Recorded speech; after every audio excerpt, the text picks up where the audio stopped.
yeah. Back once again.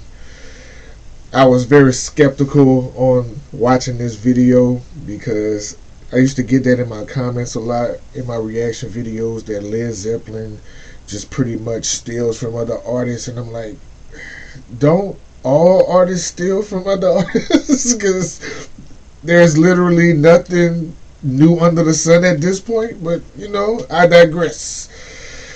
It just, I think people pick and choose on who they want to put the art thief on. Let's get to it.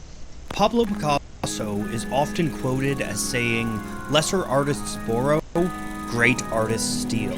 Lesser Sometimes artists a similar borrow, quote is given great to composer artists Igor steal. Stravinsky or the writer William Faulkner. One person that we know for sure said something to that effect was poet and famous anti-Semite T.S. Eliot, who wrote the following in The Sacred Wood, Essays on Poetry and Criticism.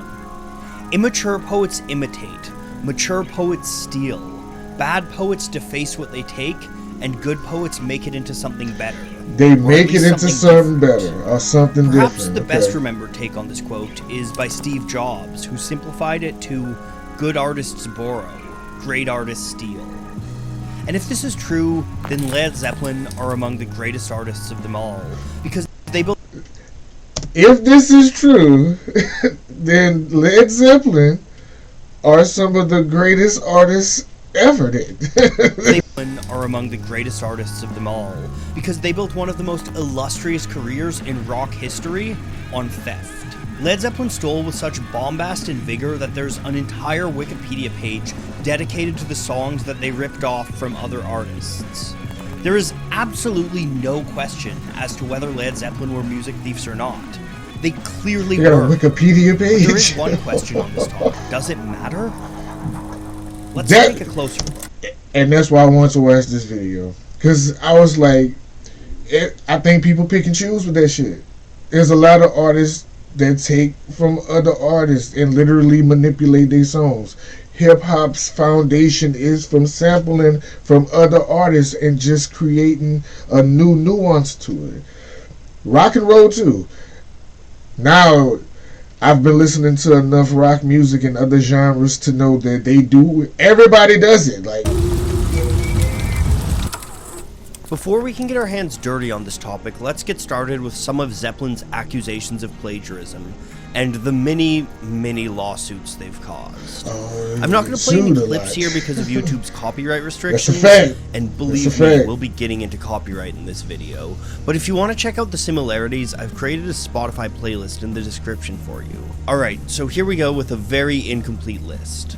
Dazed and Confused was an uncredited cover of an original song by folk singer Jake Holmes, and Holmes later sued Zeppelin and settled out of court. Robert Plant's lyrics and vocal performance on Whole Lotta Love are inspired by You Need Love, a song written by Willie Dixon and recorded by Muddy Waters. Dixon sued Zeppelin and the band settled out of court in Dixon's favor. The Lemon Song is a take on Howlin' Wolf's Killing Floor. ARC Music sued Zeppelin in '72, and Howlin' Wolf was given a songwriting credit. Bring It On Home was another song taken from Willie Dixon, and again Zeppelin was sued, this time by Chess Records without Dixon's knowledge. Since I've Been Lovin' You is often considered to be a ripoff of Moby Grape's Never. The opening to Stairway to Heaven is very similar to Spirit's instrumental Taurus, and the band has been in a number of lawsuits around that. Boogie with Stu was influenced by a Ritchie Valens song, Ooh My Head. Zeppelin credited the song to Valens' mother in an attempt to get her some royalties, but in turn, Valens' publisher sued.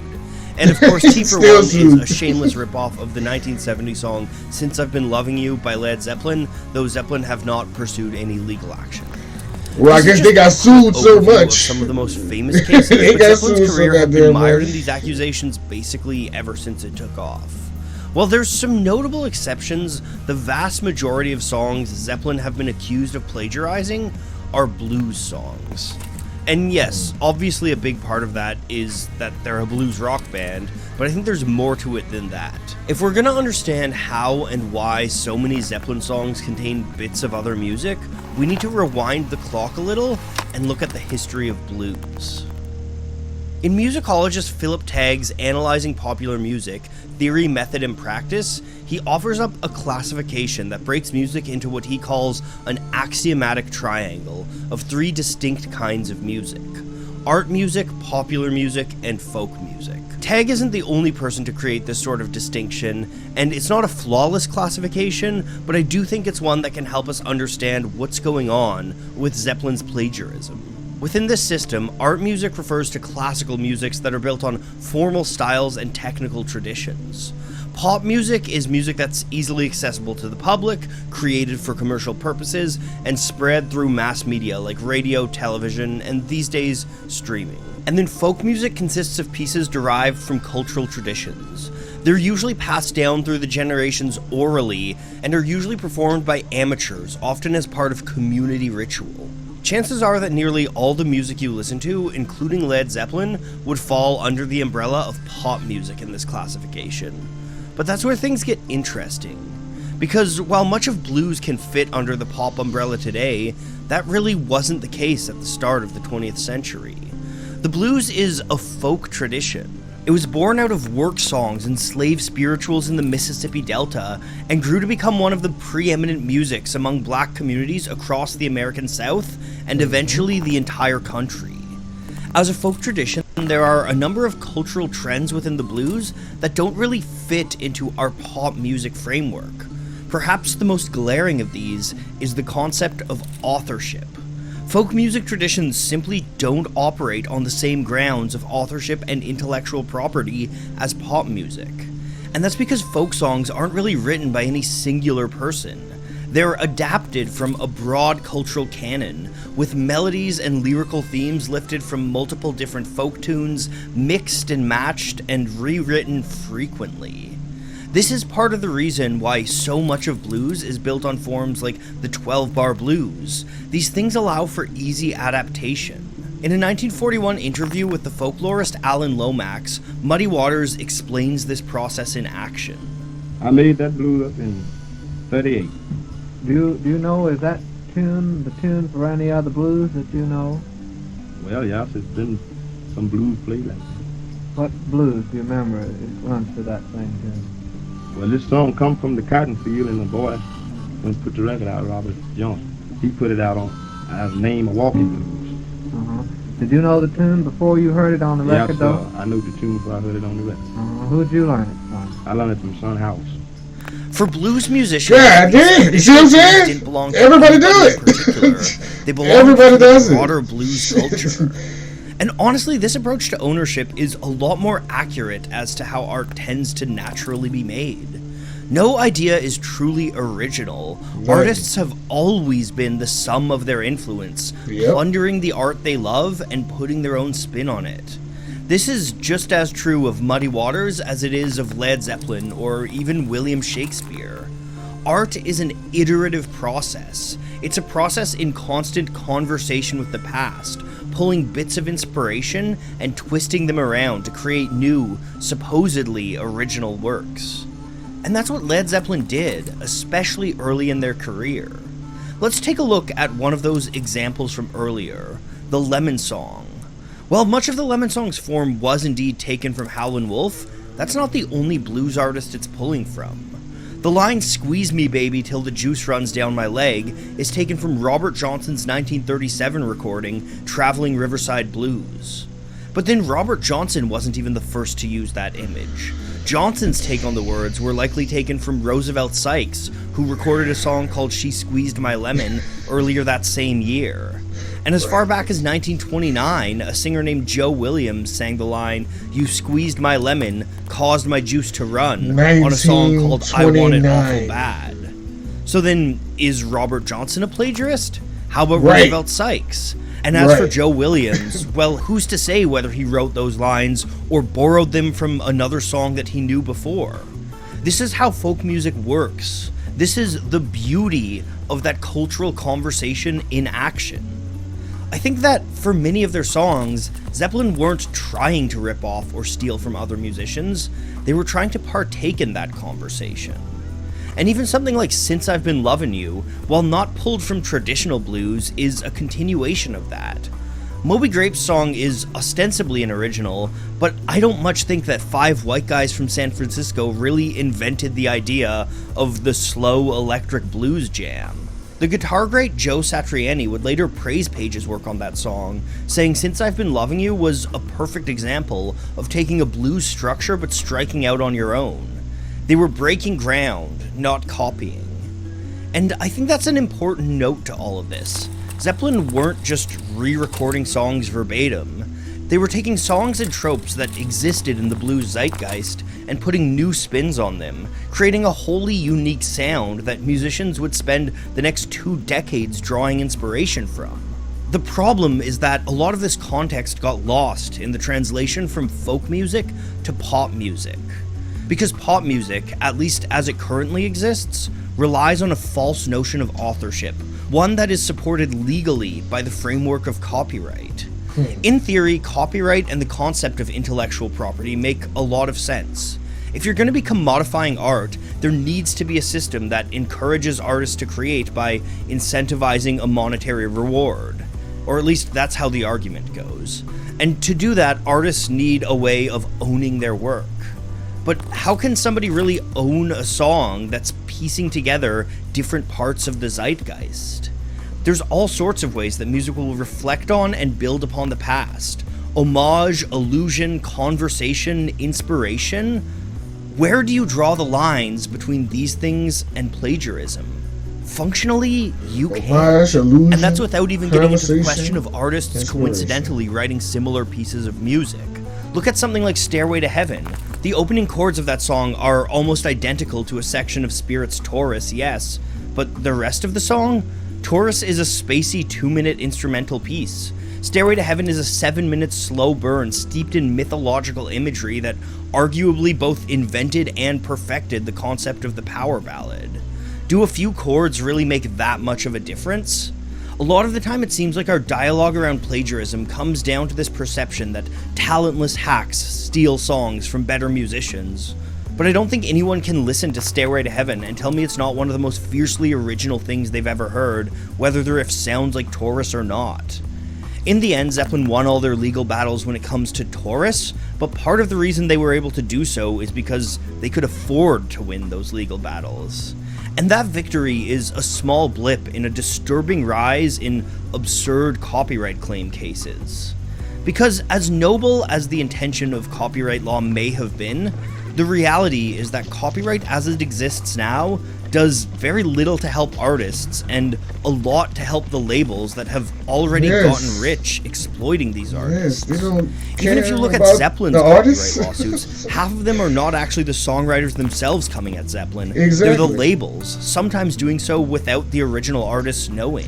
That was the case with... They wouldn't even be suing Led Zeppelin if they wasn't successful. It would just go under the bridge, like I'm pretty sure it was countless other bands taken from them. But since Led Zeppelin became super successful with it, listen, watch the Rick James documentary. Hated hip hop. Didn't like MC Hammer sample Super Freak. He made more money off of MC Hammer sampling Super Freak than he made off of Super Freak originally. That's all I'm saying. You cannot like it, but MC Hammer got you your biggest payday ever. Talk about it all you want, but they getting y'all paid. That's why copyright, like, Bring It On Home. About half If of you that can song prove is an it. homage to a Sonny Boy Williamson song written by Willie Dixon. The rest is an original electric blues jam, the thing that Zeppelin were the best at. And even though Chess Records sued Zeppelin without Dixon's knowledge, the 2014 reissue of Led Zeppelin II includes Willie Dixon as not just one of the songwriters on the song, but the sole songwriter. That would have you believe that Willie Dixon was the one that wrote Jimmy Page's swagger-filled guitar lick, that Willie Dixon is responsible for the engine that is John Bonham's drumming in the midsection of that song. Copyright law as it exists today promotes a narrative about creativity that is fundamentally false. Art is not created by individuals boldly coming up with ideas from out of the blue. It's created by communities, iterating upon each other's work in constant conversation. If you really want to dive deep into this thing, I can't recommend Kirby Ferguson's Everything is a Remix highly enough. I'll throw a link to that in the description. But let's get back to Zeppelin. If art is theft and copyright is bunk, does that mean Zeppelin can get off scot-free for all their alleged plagiarism? Unfortunately, I don't think it's that easy.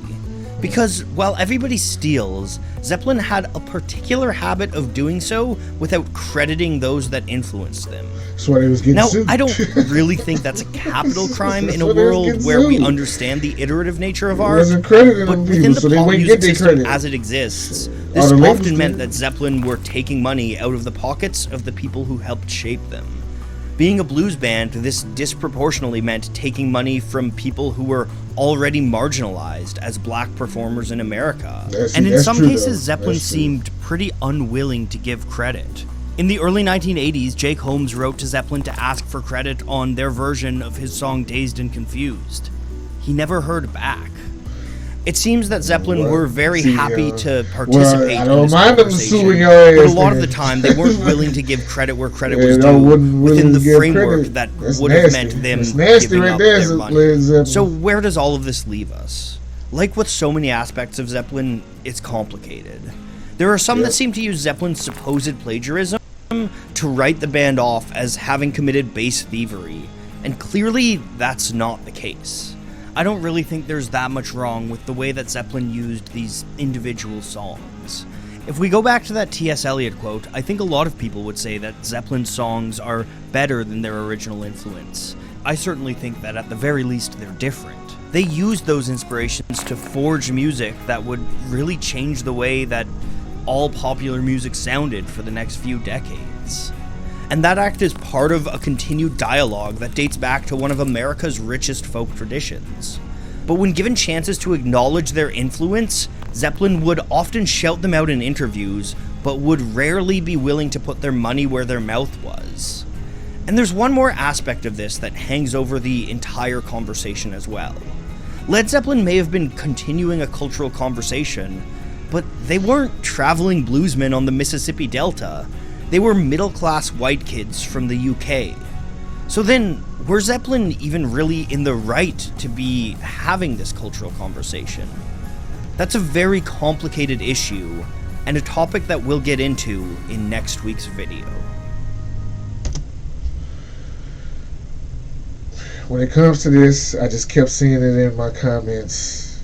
It's like you get the slew of Zeppelin fans loving the reaction, and then you get the thefts. Then the Led Zeppelins is overrated. Led Zeppelin took this from this person, this from that person. So I knew my boy on this channel, he was gonna break it all the way down where I can really see it, decipher it, and see if I was just thinking, maybe because I'm biased and I like Led Zeppelin, but no, I'm not. Because literally, a lot of the songs that they took, other people took from other people.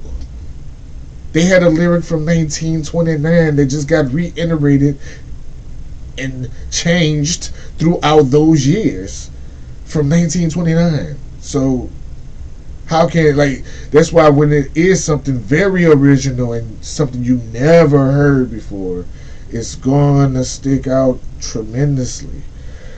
I just think people pick and choose on who they want to put the art thief title on.